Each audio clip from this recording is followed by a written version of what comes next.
All right, I always like to start with something interesting, and this fits the bill literally. I mean, a lot of people are confused about ChatGPT, how it works, what should you ask, how do you ask it questions, and who can you really trust the answers? Well, imagine for a moment that you are Warren Buffett, and you are sitting there saying, ChatGPT, I need to phone a friend. So who does Warren Buffett phone? Bill Gates, of course. Of course. Okay?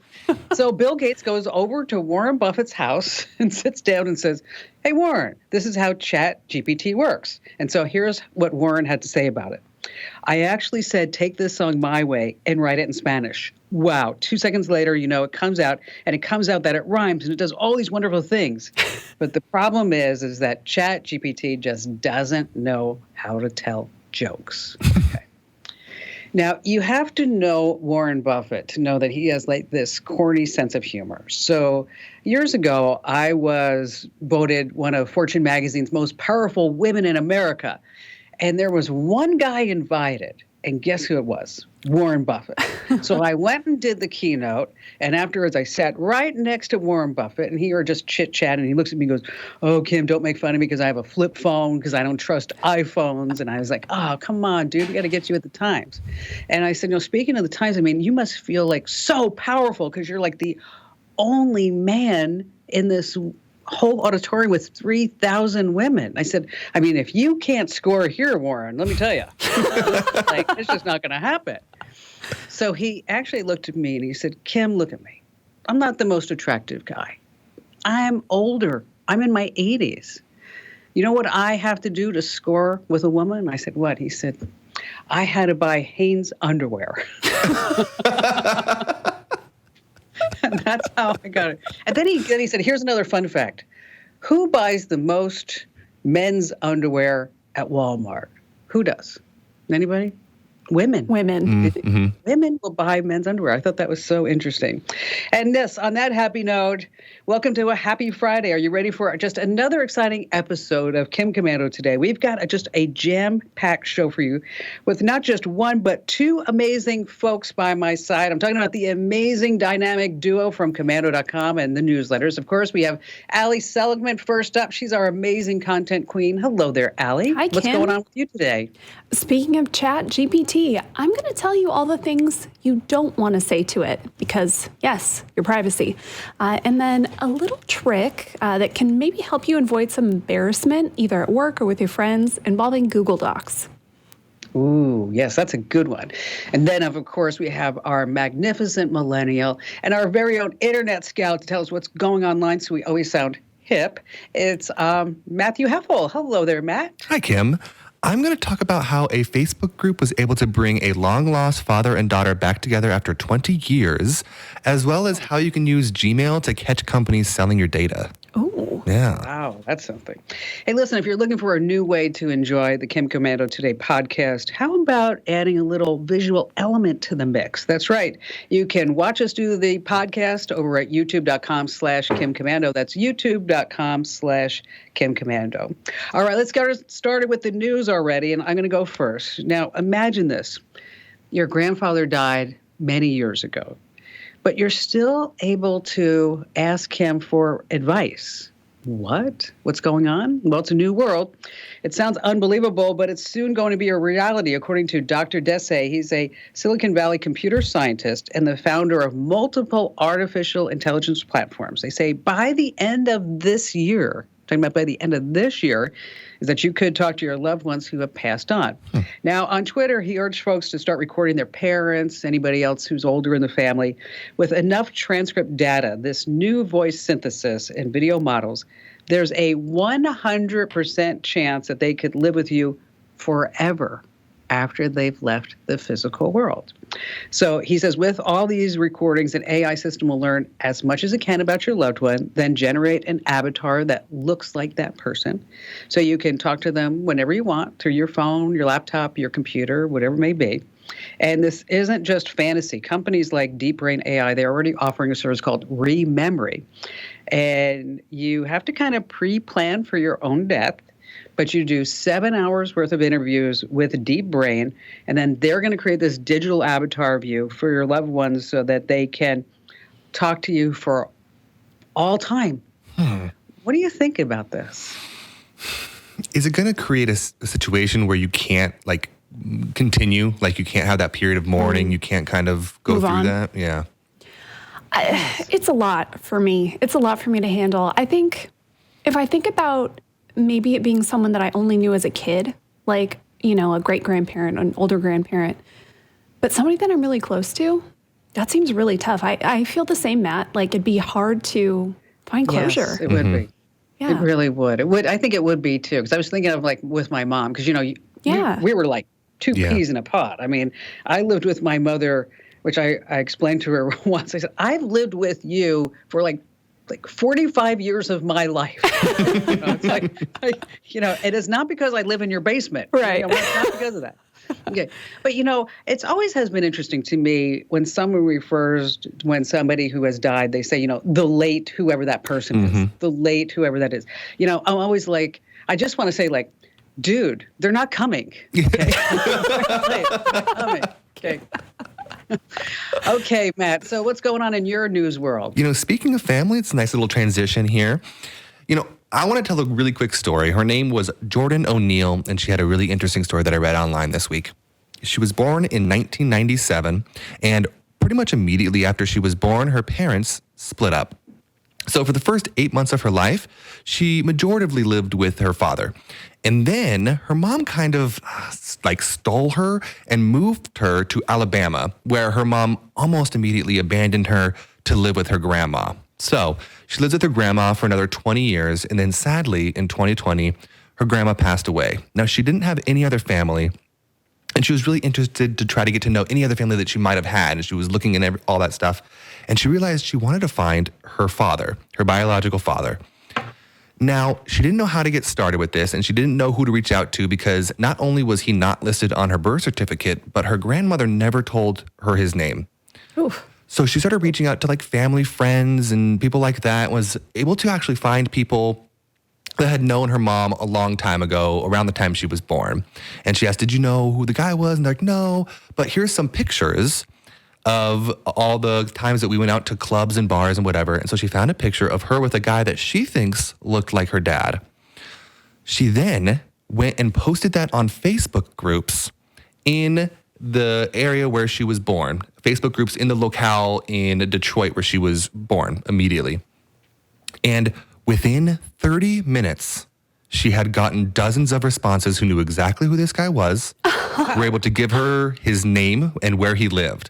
Oh my gosh. So she reached out to him, and before she could even say anything, he said, I think I'm your father. And so they have been reconnected, and the best part is that she just had her first son, and so she's able to give her first son a grandpa to grow up with. So that one gave me goosebumps. it's a really cute story. Yeah. I did. I just got chicken skin when you said that. I was like, oh gosh. What a great story that is. It's a nice uplifting because so often you turn on the TV, it's like, China and Taiwan, and it's like, oh my gosh. I don't know if you're getting like that. I mean, like last night, Barry actually got mad at me because he was in there watching Fox News. And now I'm coming in there at like 5:45 to make dinner. And I walk over to the TV and I just, boop. It's like, I was waiting for that story. I'm like, oh. Had enough. No. Yeah. No, I said, this is like too much. Nice story, Matt. Thanks for sharing. All right. So, Allie, ChatGPT and our privacy. What? Back to the bummer. Sorry to rain on the parade here.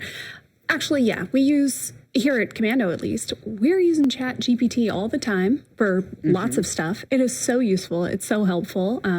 Like Warren Buffett, you could translate songs into different languages. You can do basically anything with this tool.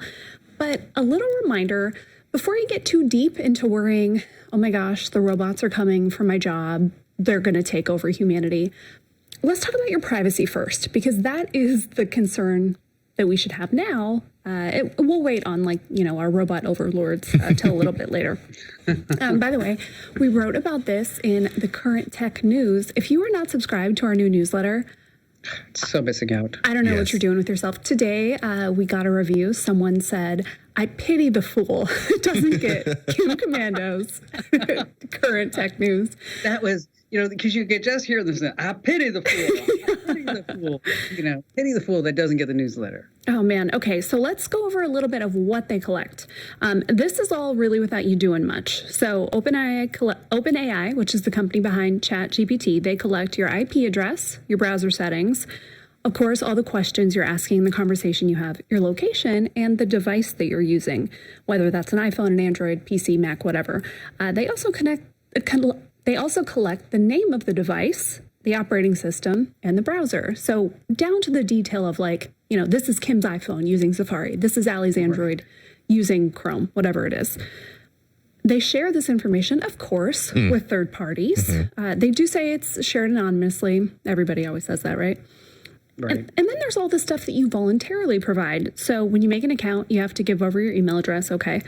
And then all the conversations you have, those are used to improve the AI model. That means someone is reading these things. There is very likely a person looking at all the things you say, which makes us think, oh, okay, I should be careful what I say. It doesn't quite feel like, as someone who's used it a lot, it doesn't feel like Google or another search engine where you have that moment of I'm not going to put anything private or personal or too sensitive in here because I know it's Google. Because it feels so human, it kind of removes that element, and you might say something that you don't realize. That's a great point, really. That's an awesome point. And even just little details, right, that slowly, if the more you accumulate, this is how Google works and all the rest, they know who you are. They know your life. They know who's in your family. Maybe you say, I need some gift ideas for my 10-year-old nephew.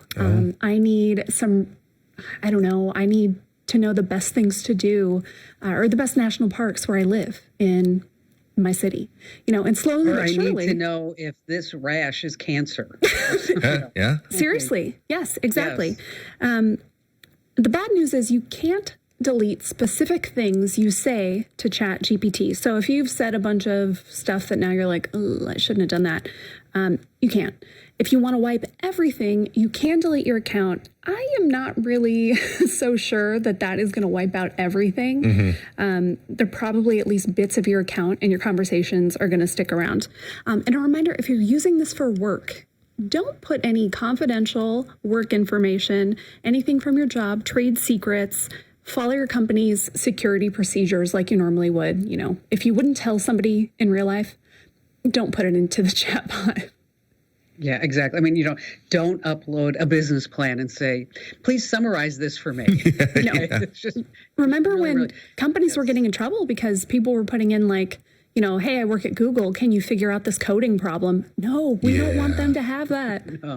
No, it's, and it's a good point because that's a really important thing that you said, because you don't feel like the almighty hand of Google is above you. You can go back and forth, because I go back and forth because I was looking for trivia questions, and I said, no, those are boring. Get me something more exciting. and then it gave me a trivia question. The answer is wrong, and I said, you're such a dummy. And it gave me this big red thing that says, this is against our community guidelines. I'm like, hey, we named it exactly. Yes, I'm going to get banned. Hey, listen, coming up, I have some news about smart sprinklers. Yes, smart sprinklers that we're installing. Matt is going to reveal his secret method to uncover data selling companies via email. And Allie's got an insider tip for perfectly polished Google Docs. And Allie, you're on joke duty, I hear, right? I am, yes. This is a pretty good joke. I'm going to give it 7.5. Faulty. I think one day we should do just like what Matt did. Okay, I give this joke a 7.5 when in reality it was a 0. Yeah. Something like that. Or my joke is a 3. There you go. Yeah, it's just always give it low. Hope you laugh. All right, so stay right where you are. Hey, we're thrilled to have you with us on Kim Komando today, and also every single day, because you're just one of the smart ones, because you know where you can find trusted, top-notch tech info. Now, with over 400,000 of our fellow tech enthusiasts, they also trust us with our daily email newsletters. And if you're not getting with them, pity the fool, right? Pity that fool. Head over to komando.com/subscribe. Once again, that's komando.com/subscribe. All right, this is part part of the show where I like to give along some really great life tech tips rather. And I'm going to talk about smart sprinklers because, as you know, I've had a house under construction for 6 years now. 6 years. Let's see. The contractor said I could move in January. He told me that last September. And I actually said, I'll believe it when I see it. September, he told me I could move in February. February, I could move in March. March, I could move in April. He still says I can move in April, but there are no stairs. You can levitate. Yeah. There's a rope. I could do that. There's still some drywall that's still not up. Sure. And let's see, the flooring. The garage door is really special. The garage door, it takes 60 seconds to open and close. Wow. But wait, there's more. Okay. Still can't believe I'm saying this. He expects me to pull through my gate, okay, get to the garage door, get out of my car, push a button. What? Let's 1 minute, let the garage door go up. You have to hold down the button the whole time? Yes. Okay. Then I let it go when it stopped. Then I get back in my car and I pull in the garage. But wait, I get out of my car and I go outside the garage and I push the button. This is in Phoenix where it's 120. Yeah. Okay. As I told him, I think we've had garage door openers in cars, I don't know, for at least the last 25 years. I mean, so we're still trying to fix that front. But I digress. But the landscape contractor is fabulous. I love this guy. Okay. So we, of course, are having this smart house, rather. Mm. So we're putting in these Moen smart sprinkler controllers, and then they have smart wireless soil sensors. Okay. Basically what it does, they say, it cuts down on water usage, and then you have all these independent zones, and then there's what I really like is automatic weather skip. Ooh. So if it's raining, guess what? We don't water the plants. How smart is that? Yeah. Amazing. Right? They say you can save up to 30% more water, 15,000 gallons annually compared to these clock-based controllers, which I had in the last house, which never worked. Never, ever worked. The water sensors, they monitor soil moisture up to 1, 3, and 5-inch depths. And then also it adjusts automatically to where you live by your zip code. Cool. And also by the heat index. Ooh. Wow. Because, here in Phoenix, in the middle of summer, you're like, oh, God, they're just thirsty. These are thirsty people out here, So you stand there with the hose and you're like, okay, some water for you, some water for me, some water for you, some water for me. I mean, that's just it. I'll tell you. And, my neighbor at the last house, he used to leave his sprinkler running constantly. I mean, constantly. I'm talking about like days at a time. I would call him up. I mean, it was just so irrigating.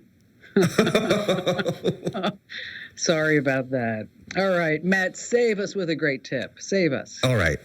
We all know that companies are trying to gather our data to sell it, right? And we have a bunch of ways that you can stop this from happening over at Komando.com. But if you're going to be signing up for stuff online, I have a really handy tip that you can use to find out who exactly is selling your data. So if you use Gmail, you may know this, you may not. This is really handy. Every Gmail comes with virtually an infinite amount of Gmail addresses. So if your Gmail is abc@gmail.com and you want to have another email address, you can type in ABC, the plus symbol, and then whatever site you're signing up for. So say you're signing up for a new Pinterest account and you want to use this email, but you want to know if Pinterest is going to sell your email to another company as data. Well, you're going to put in your email, abc@gmail, but instead you're going to do ABC plus Pinterest@gmail.com. Then if you start to get spam to that ABC plus Pinterest@gmail, then you'll know that it was Pinterest that sold your data. So it's really, really helpful to make sure that you're not giving your info to companies that are going to be often selling it. Now, once they have your data, there is a whole bunch of ways you can try to get them to stop selling it. That's another whole thing that we have over at Komando.com. But I think the best way that you can use this tip is just tell your friends, be like, hey, I went on this one service that was helping me do such and such and such and such, and I found out that they were selling my email to all these advertisers, so don't use them. So it's a really handy way to help out others too. It's like you get busted. They're busted. Yeah, exactly. And so I do that all the time with newsletters because I always feel like, except for ours, a lot of those, they all of a sudden you get on another list, another list, another list. So again, you put your name and then the plus sign, whatever it is at Gmail, and then you get that free, disposable, infinite email address. Well, Matt, just as I said, it was infinite. Remember, Google just said you can't have over 5 million. Oh, yeah. Gmail might have a hidden thing that we don't know, that you can only have 7 million email addresses. But that's it. That's where they cap it. Till somebody gets mad. Going to do. Yeah. So, Allie, this tip is one that you and I were talking about, and then you were like, I think we should tell more people about this. I'm like, yes, we should. Yeah, here is probably a mistake that you have made if you use Google Docs often, or any of the Google Office fake software, right? Sheets, Docs, spreadsheets, whatever. So if you make these, anybody that has access to it can go back and see the history of that document. So say I make a document, I am going to write up something for Kim, and I'm writing it. I get out all my stupid ideas. Maybe I'm a little mad at Kim, and so I have a line in there that's like, oh, I can't believe Kim Komando is making me do this. Whatever I'm typing, right? And then I clean it all. That makes me feel good, Allie. You couldn't come up with like another example. No, that's all I got today. Like Nova took a crap in the car, on the carpet in the living room or something. No, this is a workplace matter. So I'm writing this all in this document, right? And then I go through, I clean it up, I finalize it, I send it off to Kim. I just think, wow, I've sent my perfect document off to Kim. What if Kim gets curious and goes looking around? She can see every single version of this document that has existed. So she's going to see all my stupid ideas. She's going to see me saying, oh, Kim Komando, whatever it is. So this could happen anytime you share a document with somebody. So my tip is a very simple one. Once you get to the final version of something, make a copy of the document. That way, you just take all that information in there, you put it in a fresh document. It doesn't have any of the history. That's going to be the only thing that's in there. You might save yourself some embarrassment. And if you are thinking, oh my gosh, I've done that before. If nobody said anything to you, they probably didn't realize. So don't worry about it. Just be smart going forward. Copy your stuff into a clean new document. That is the version you should send. What you just did, Allie, is you just told everybody who got a document. Let me go see what they said. Exactly. Yeah. All right. So here's so speaking of documents, here's a joke that you can use. Okay. So when you're out and about and maybe you're talking about, work type of stuff. Okay. Here it is. Okay. A guy offered to document my entire life in Microsoft Excel. But I said, no way. You know why? I didn't want him to spreadsheet about me. I like that one. That was actually pretty good. That was good. I think I saw that on Twitter the other day. Hey, listen, if you like quick tips like these, make sure that you get our Daily Tech Update podcast every single day, just 60 seconds. So wherever you get your podcast, just search for Komando with the K and then get the Daily Tech Update. All right, coming up, I have the What the Heck headline of the week, which is crazy. It's about a Jeep that went underwater. Matt, this is really fascinating. Matt's going to be talking about whether or not the Simpsons know the future. This is really crazy stuff because there's this whole conspiracy theory that claims that the Simpsons can predict the future with this uncanny accuracy. And Matt has these examples to back it all up. Yep. And then Allie has a new way for us to make money that doesn't involve our feet and pictures, thank goodness. Yep. And then also the joke at the end. So, hey, where are you going? Stay with us. So we rolled out these new newsletters, and let me tell you, they are fabulous. People are sharing them left and right, and they're also rating. And so at the end of the newsletter, we say, hey, give us a rating. And so right before we came on to do the show, I checked it out. We had 10,698 thumbs up. Okay. And then we had 542 thumbs down. Okay, so for anybody who just gave us the thumbs down, we don't like you. No, we appreciate No, you. we do. But a lot of this is coming because you're saying that as we look at, and we do read every single comment, Allie, we talked about this, that maybe you're on Windows 7. Is that true, right? I have seen that one, yes. So a few people are saying it's not displaying right on, my computer, my phone, whatever it is. Here is a little tip for you. Again, we read all these emails. So if you are having technical difficulties like that, leave us your email address. I will email you myself and we will figure out why it's not working for you. It might be because, yes, you're on Windows 7 or you're on, Android 2, and we can't do much for you in that case. I'm sorry. But if there is something we can do to help, we will. And we will try to make our newsletters look great for everyone we can. I pity the fool who doesn't follow the newsletters. Pity that fool. Hey, sign up right now at komando.com/subscribe, komando.com/subscribe. All right, here's my what the heck headline of the week. I actually saw it. I went, what? Police pull a Jeep out of the lake. They found a woman inside alive. What? Yeah, exactly. Okay. It all started when a fisherman called the authorities because he saw what looked like a black Jeep completely immersed in water. It was a Friday morning. It took the deputies about 18 minutes to reach the scene. It was at Lake of the Pines, which is between Dallas and Shreveport, Louisiana. Okay. When the cops arrive, they look inside and they see a woman submerged in the water in her Jeep, banging on the Jeep window. Okay. It turns out she was reported missing a few hours earlier, around 12:30 in the morning. Oh my God. So what was supposed to be just a salvage job to get the Jeep out of the lake, the bottom of the lake, she was like 40 feet down or some crazy thing like that. A fisherman, the tow truck driver, they pulled the woman out of the Jeep. They got her into a fishing boat. Now, according to Captain Chuck Rogers there, he's an investigator at the Marion County Sheriff's Office, they don't know how long the Jeep had been in the water or how the woman ended up there. That was the exact quote, how the woman ended up there. She drove her Jeep in there. Yeah. Ended up in there. What else? Aliens. Aliens. They just try. Okay, so there's the moral of the lesson here.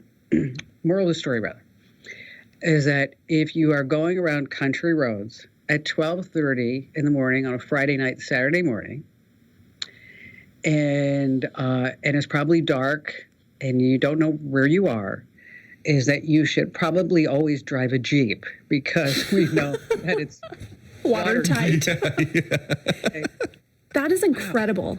That's crazy. Can you imagine the relief that flooded through this woman's body when she saw someone No pun come to save her? intended. Yeah. Yeah. But seriously, can you, that would be so, so scary. Crazy. I wonder if she called somebody, or maybe she didn't have a phone. Does your or phone work? work underwater? Yeah, Or- that's a good question. Really. So that's really a what the heck headline, isn't it? Seriously. Yeah, that's a good one. All right. So, Matt, because I've been hearing about the Simpsons conspiracy theory for so many years. So if somebody's brand new to it, you have to start at the beginning. Okay. This has been a conspiracy theory on the internet for 20 years, if not more. I've been hearing about it since I was young on AOL, right?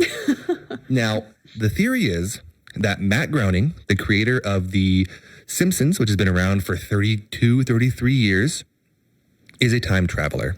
And he can go into the future and see what's going on. And he goes back and makes the Simpsons and puts little Easter eggs in all of his episodes that hint at what's going to happen in the future.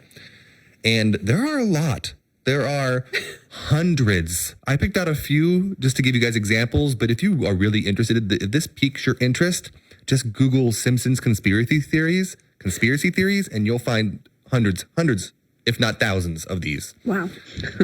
The first one is from a 1998 episode called When You Wish Upon a Star. And it showed that when Homer went to 20th Century Fox, he was trying to get a show made. He was trying to become a director.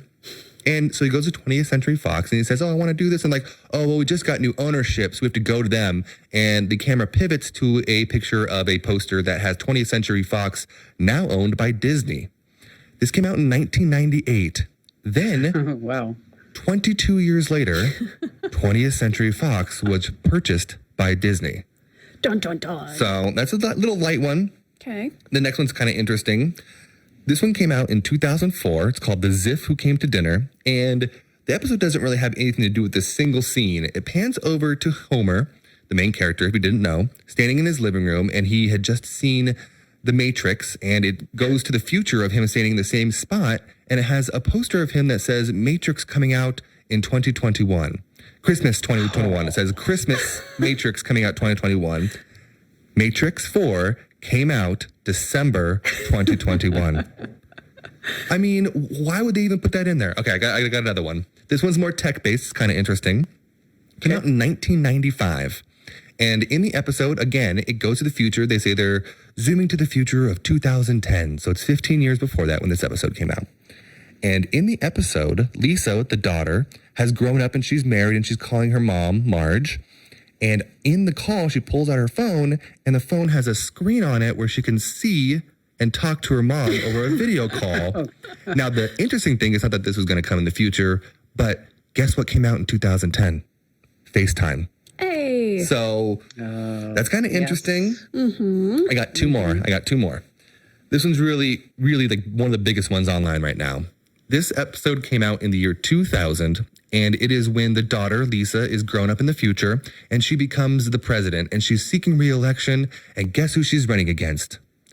Donald Trump. And in the episode, it shows him coming down a golden escalator to announce his candidacy for president, almost with the exact camera angle as that famous time that happened in real life. Oh my gosh. So wow. 16 years before that happened, they had exactly what it was going to be like. All right, the final one is very, very interesting because it's the most recent. Do you remember just a few weeks ago, everybody was talking about the Barbie movie and how this was so crazy and all this happening and was getting all these great reviews. And at that exact same time, something was happening again with President Trump. And I'm going to play this clip really quick. Though it was unusual to spend 28 minutes reporting on a doll, this reporter found it impossible to stop talking. It's just really fascinating news, folks. Good night. Oh, and the president was arrested. So at that same time that everybody was talking about the Barbie movie was when Trump was getting indicted, and they just happened to predict that in 1994. So I don't know.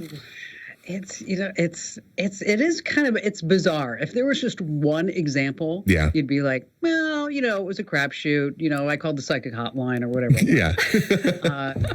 But this, it does make you think. That's 5 out of hundreds. Okay, counter theory. Okay. What if people looking for ideas for things were like, let me go watch some old Simpsons to see? Like the Matrix people were like, when should we, remember that Simpsons episode? Maybe. Yes. And if we put it there in December, then it's kind of like in-house promotion. Hey, there you go. They'll know that it was December. Yes. So believe me, I wish we had a time travel. If he's a time traveler, great. Yeah. More. I would love that. I would love that. I mean, maybe he can tell me when my house will finally be amazing. Really. Hey, speaking of social media, make sure that you follow us. We are at Kim Komando everywhere. Instagram.com/Kim Komando, which, by the way, if you haven't seen that AI picture of me with fingers in my face, it's very disturbing. Beautiful. It's gorgeous. Facebook.com/Kim Komando and Twitter.com/Kim Komando. You get the drill. All right, coming up, if you're a shy person, Allie has some ways that you introverts can make some money. We also have a great joke at the end that you don't want to miss. Hey, listen, Monday through Friday, our podcasts are just perfect when you're on the go, you're walking, you're driving, just chilling at home. And we can be your virtual companion everywhere. We have so much fun. We just laugh and chat about all things digital. The only weird thing is that if you are on a walk and you start laughing out loud, people will think, that person's just crazy with a capital C. So try to keep it in. So again, wherever you get your podcasts, and I know that you do get this podcast, but make sure that you get all of our podcasts. Just make sure that you get the Daily Tech Update and Kim Komando Today every single day of the week. All right, so Allie, this is where we depend upon you to tell us how we can make some money in some new and unique ways. Yeah, and so many of these ideas, honestly, are for people that are really personable or social or don't mind, the customer service kind of aspect. Sure. Listen, I don't want somebody in my car, so I'm not going to do Uber or Lyft. Right. A lot of these jobs, you just have to do so much people pleasing. Yeah. And that's not for everybody. That might be tough for you. So what are some jobs you can do where you don't really have to interact with strangers all that much? I am going to give some numbers, rough estimates of how much these pay, but as always, keep in mind, this really depends on your experience, your skill level, the exact thing you're doing, where you live, what phase of the moon it is. Not that, but there are a lot of factors that go into it. Social media management. Speaking of social media, you write posts, you respond to comments and messages, you manage the profile. If you are good with words, if you are good with people, but, through a computer screen, which is a totally different skill, this might be for you. Hourly rate really depends. Anything from $15 an hour to $50 an hour. Although some social media managers, they actually have a retainer fee for a monthly fee or, project-based, and that can be thousands of dollars. So if you are good at talking to people online, might be for you. Oh, wait, there's more. Wait, there's more. Because we need a social media manager. Hey. So if anybody's listening right now, and if you have really good social media skills, and we want you to be excited for the opportunity, we want you to be happy, we want you to have experience, and we don't want any fluff. Okay, we want to see real examples. Is that we have that job posted at komando.com/careers. I'm sorry, Allie, I know we need to fill this job. And I bet you there's somebody who's listening right now who says, I can do that. Or maybe you know somebody. Yes, do that. If it's you, apply. And in the notes, let us know that you heard about this on the podcast. What about if you have very different skills? Virtual bookkeeping. This one is pretty cool because you can make a lot of money here. $25 to $75 per hour, kind of the norm here. Depends on how complex the tasks are and, the detail required. But that is a good one if you don't want to work an office job anymore, but you still want to use those skills. And this one I love, voiceovers. Now, let's be honest. Excuse me. I mean, did you say that? Voiceover? Yes, I did. This could be tough to get into, but if you have a good voice, if you're that person that people have said to you, you should consider radio, or have you ever done it? We know those people, right, that have excellent speaking voices and they've just never done anything with it. They have a face for radio, we like to say. Exactly. Yes. You might be able to be a voice actor. You can earn a lot of money for this stuff, up to like hundreds of dollars an hour, depending on the project. Some things are flat rate for a project. I would say start yourself out on a site like Upwork or Fiverr, get some good stuff under your belt, and then you go for the big ones. We will have all these posted, of course, over at Komando.com, along with way more ways you can make money from home. Yes, legitimate ways. So do not just Google search, make money at home. No. That would be the absolute worst thing to do. All right. So, okay, I am being prepared to just LOL forever and ever. So, Allie. I said a 3. I don't know what you're talking about. We'll give the warning. This joke's a little long, but I think it's worth it, so stick with me. All right. A nun walks into the Mother Superior's office and sits down and sighs. What troubles you, sister? Mother Superior says. Wasn't this the day you were spending with your family? It was. And I went to play golf with my brother. As you might remember, I was quite a talented golfer in my life before I devoted my life to Christ. I recall that, the Mother Superior said. So, was your day of recreation not relaxing? Oh, far from it. In fact, I took the Lord's name in vain today. Oh my gosh, sister. Tell me about it. What happened? Well, we were on the 5th tee, and this hole is a monster, Mother. 540-yard par 5, there's a nasty dogleg right and a hidden green, and I hit the drive of my life, the sweetest swing I have ever made. It's flying straight and true, right along where I wanted, and it hits a bird mid-flight. Oh, Mother Superior says, how unfortunate. Surely that didn't make you blaspheme, sister. No, it wasn't that. I was trying to fathom what had happened, and then a squirrel ran out of the woods, grabbed the ball, and ran down the fairway. That would have made me blaspheme, Mother Superior said. No, it didn't, Mother, and I was so proud of myself. And while I was pondering whether this was a sign from God, a hawk swept out of the sky, took the squirrel, flew off with the ball clutched in its paws. So that's when you cursed, the mother said. No, it wasn't that either. The hawk started to fly out of sight. The squirrel was struggling. The hawk dropped him, and the ball popped out of his paws and rolled about 18 inches from the cup. Mother Superior sat back in her chair, folded her arms, looked at the sister, and said, "You missed the frickin' putt, didn't you?" All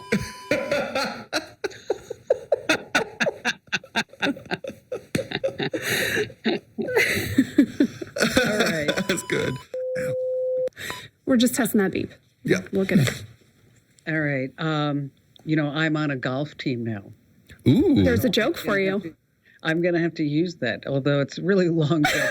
You can shorten it up. Yeah. But what I really like about the group and the tournament that I play in is that you don't have to be a good golfer, because like I claim that I have a handicap. Okay. I only have one eye. Okay, go ahead. Try to play golf with one eye, So I get to tee it up in the fairway along the way. Ooh. Nice. Very nice. All right. So this has been just a phenomenal podcast, of course, as always, just another one. And this is part of the podcast before we leave you. We're giving you just a couple of things that we want you to remember before we sign off. So, Matt, you go first. If you want to catch companies that are selling your data, try out that Gmail trick. Again, it's your email plus and then the site that you're using, and then at Gmail. It's super helpful. Try it out. And what about you, Al? And mine is Google too. If you are sharing documents with people often, just remember, make a clean copy so they can't see everything you've done before. And maybe go to your Google Docs and spy around a little bit, see if you see anything funny. And, and my tip is just, hey, get the newsletters. Be a tech pro. Just 5 minutes a day. That's it. I'm telling you, everybody who's sitting around this table right now, we are working so incredibly hard on these newsletters. And of course, we have other team members too. But it's probably, I think it's one of the best products we have ever put out. And so if you used to get the newsletters and you unsubscribed because you didn't like the ads, you were getting so many during the day, komando.com/subscribe. You're just going to love them. And we appreciate your comments, your ratings at the end of every single newsletter. And if you ever want to send us your thoughts here, just send a note to podcasts@komando.com. Once again, that's podcasts@komando.com. Thanks for listening, and we'll see you again on the next podcast.